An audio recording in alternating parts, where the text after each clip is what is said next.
"You're fired!" The manager's voice sliced through the crowded diner as he slammed the leather wallet on the counter. The young waitress froze her hands, trembling, still smelling faintly of coffee and soap.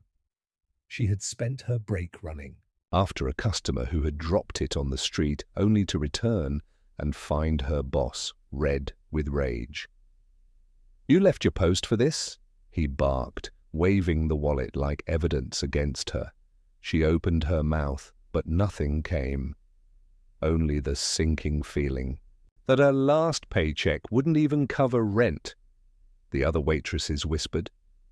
The customers stared, and the girl untied her apron, slowly placing it on the counter like she was peeling off the last layer of dignity she had left. She wanted to explain that the old man whose wallet she had returned had tears in his eyes when he realized he hadn't lost everything, but the manager had already turned away, dismissing her like trash tossed out with the day's dishes. Hours later, the diners. Neon lights flickered in the darkness when a black car pulled up outside. The doors opened, and in walked a man no one had ever seen before. Tall coat, perfectly tailored eyes sharp enough to silence the chatter in the room. He didn't sit down, he didn't order. He walked straight to the counter and placed the same wallet the waitress had returned earlier on the table. His voice was calm but carried through the diner. "Who fired the girl who brought this back?" the manager stammered, straightening. "His tie, sir. It was a simple decision. Employees cannot leave their posts." The man's eyes narrowed. "I am the owner of this chain, and the wallet you dismissed her for saving is mine." The room fell silent, every pair of eyes swinging toward the man who only hours ago had humiliated her. The billionaire's gaze grew colder. "You fired honesty. You fired loyalty.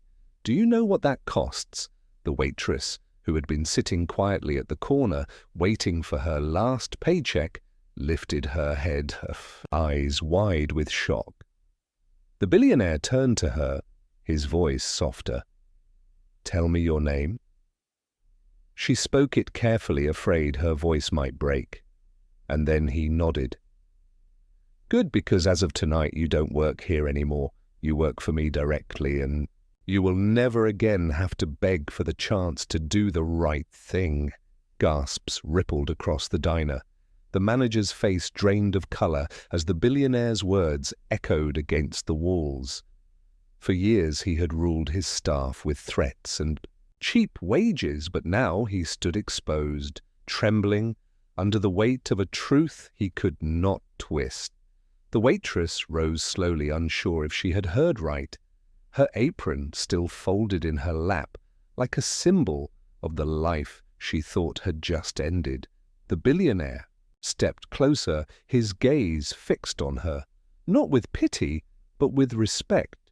"You saw a man drop his wallet, and you ran after him knowing you could lose your job. That tells me more about your worth than any resume ever could." The waitress swallowed hard, her eyes filling, but she refused to let the tears fall. She had been ignored, dismissed, and treated as replaceable. Yet here was the owner himself telling her she mattered. The manager tried to recover his voice, sputtering, "Sir, with all respect, rules are rules." She abandoned her station. The billionaire cut him off with a look sharp as glass. "You mistake rules for excuses. Rules are meant to protect honesty, not punish it." He turned back to the girl and added, "You are hired, not because you returned my wallet, but because you did it without expecting anything in return. That is a value money cannot buy." The other customers began to clap, timidly, then louder, until the whole diner filled with applause. The waitress stood, frozen, her cheeks burning, as strangers smiled at her like she was someone new. The billionaire extended his hand, and when she shook it, she felt for the first time in years like she was not invisible. The manager lowered his head, shame crawling up his neck, but the billionaire's voice carried one last blow. Consider yourself replaced by the very person you tried to discard. And with that, the diner that had once been her cage became the stage where her life turned towards something she never dared dream. The diner emptied slowly that night, but whispers lingered like smoke. Everyone carried the story out into the streets, a tale too sharp to fade. The waitress stood near the door, still clutching her apron, unsure whether to laugh or cry. She had walked in expecting to be humiliated and walked out holding the hand of a man whose face was on magazine covers. Outside, the billionaire's car waited sleek and silent. He opened the door for her himself, something that stunned even the bystanders across the street. "Sit," he said simply, his tone not demanding but inviting. She hesitated, glancing back at the diner where the manager stood, frozen behind the glass, then stepped inside. The leather seat cradled her like a place she had never belonged yet. Strangely, felt right. The car moved through the city lights, and after a stretch of silence, she finally asked, "Why me?" His answer came without hesitation, "Because people like you remind people like me what money cannot buy: trust, loyalty, a conscience." His words felt heavy and real, not like the polished speeches she sometimes heard on TV. He pulled a small envelope from his coat and placed it in her hands. Inside was not cash, but a card with her name already printed beneath a title she never imagined: assistant to the owner. She gasped, staring at it, while he added, "Tomorrow you start a new chapter, not because I owe you, but because you earned it when no one was watching." Her throat tightened, but she managed to whisper, "Thank you." He smiled faintly. "Don't thank me yet, prove me right." The city lights flickered past the window, and for the first time she felt her life stretching beyond late shifts and empty pockets, a door opening into a world where her choices mattered. The car stopped in front of a tall glass building, its windows glowing like stars against the night sky. The billionaire stepped out first, his presence commanding even without a word. He turned back and gestured for her to follow.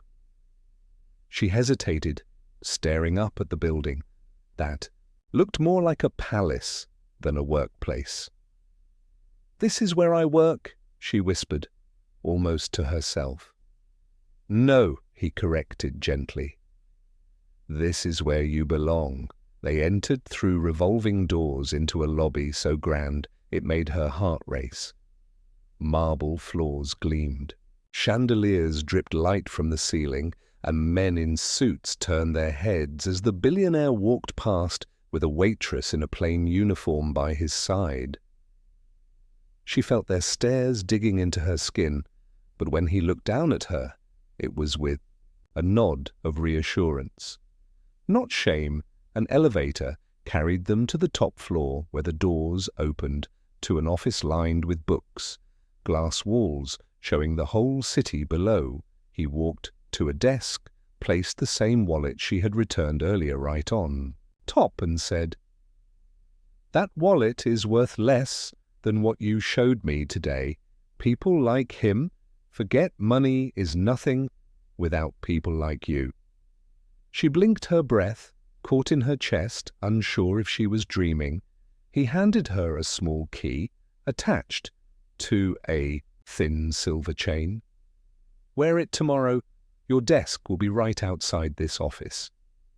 She clutched the key as if it were made of gold, because to her it was worth more than any fortune, as she stood there, fighting back the disbelief.